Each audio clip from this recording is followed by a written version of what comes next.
নমস্কার বন্ধুরা, চলে এলাম নতুন আবার একটা ভিডিও নিয়ে। মিঠাই আর লাড্ডুর পরিবারে আপনাদের সবাইকে স্বাগত জানাই। হঠাৎ একদিন ঠিক করলাম মেয়ে আর আমি কোথায় বেড়াতে যাব। তো গেছিলাম ধর্মতলা, অনেক দিন যাওয়া হয়নি, একটু ঘুরতে বেরিয়ে পড়লাম মেয়েকে নিয়ে। তো ডানকুনি থেকে ট্রেন ধরে দুজনে মিলে চলে গেলাম দক্ষিণেশ্বর, সেখান থেকে ধরবো মেট্রো। চলুন। এদিকে আমি আর আমার মেয়ে কিনেছি একই রকমের জুতো, তা সেই নিয়ে হচ্ছে আমাদের হাসি মজা। হ্যাঁ, আমাদের সব থেকে বেশি সিমিলার হলো আমাদের জুতো। একবার দেখিয়ে দাও, দেখি না জুতো দেখাতে। না না, একবার দেখিয়ে দাও না। চলো, এই ক্যামেরাটা তুলে দাও।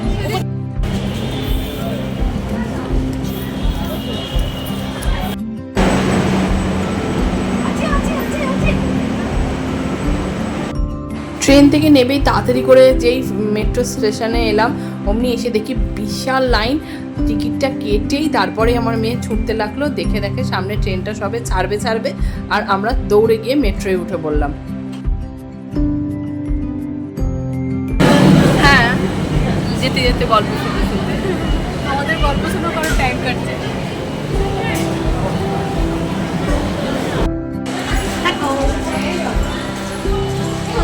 প্ল্যানেট নেমে পড়েছি আর যাচ্ছি আমরা ধর্মতলায়।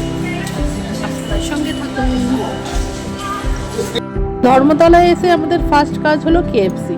মানে আমরা মা মেয়েতে কেএফসি খেতে প্রচণ্ড ভালোবাসি, আর এসেই আগে আমরা ঢুকে যাই কেএফসিতে, তারপর করি অন্যান্য কাজ।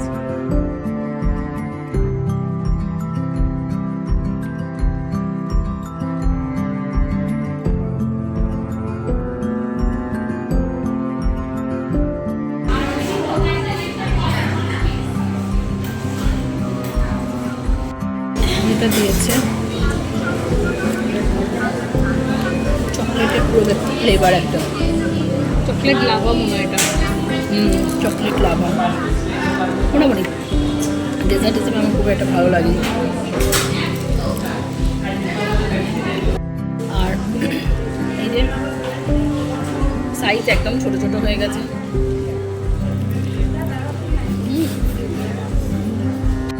তারপরে কেএফসিতে খাওয়ার পর আমরা চলে গেলাম ধর্মতলা মার্কেটটা একটু ঘুরতে, আর ওখানে একটু ব্যাগ দেখছিলাম। কিন্তু খুব পছন্দসই ব্যাগ আমার ঠিক হয়নি, কারণ এরকম টাইপের ব্যাগ আমি এর আগে অনেকবার নিয়েছি, তাই খুব একটা পছন্দ হচ্ছিল না বলে তাই আর ব্যাগ নিলাম না। তারপর চলে এলাম আইসক্রিমের দোকানে, একটু আইসক্রিম কিনলাম। ঘুরতে গেছি, আইসক্রিম না খেলে কি চলে। পরে একটু ধর্মতলা মার্কেটটা একটু ঘুরে নিলাম। আর শ্রীরাম মার্কেটের ভেতরে কি করলাম বলো?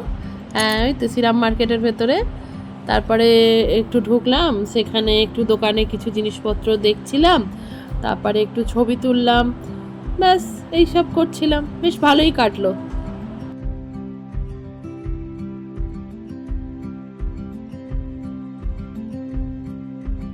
তারপর সিলেদার্সের সামনে থেকে আমার মেয়েকে কিছু কানের দুল, তারপর হাতের চুড়ি, এরকম টুকটাক কিছু জিনিস কিনে দিলাম। দিয়ে ব্যাস আরও ওখান থেকে চলে গেলাম আরও একটা জায়গায়। চলুন দেখাচ্ছি কোথায় গেলাম, সঙ্গে থাকুন আপনারা।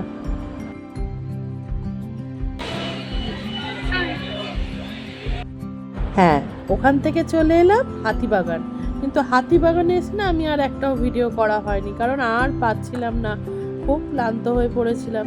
এখানে এসে গোপালের কিছু জামা কাপড় কিনলাম, কিনে একটু ঘুরে টুরে নিয়ে আরও কিছু জিনিসপত্র কেনার ছিল, এইসব কিছু জিনিসপত্র টুকটাক কেনাকাটির কিছু ছিল করে নিলাম। করে নিয়ে তারপর বাস ধরে সোজা চলে এলাম ডানলপ, ডানলপ থেকে বাস ধরে চলে এলাম ডানকুনি।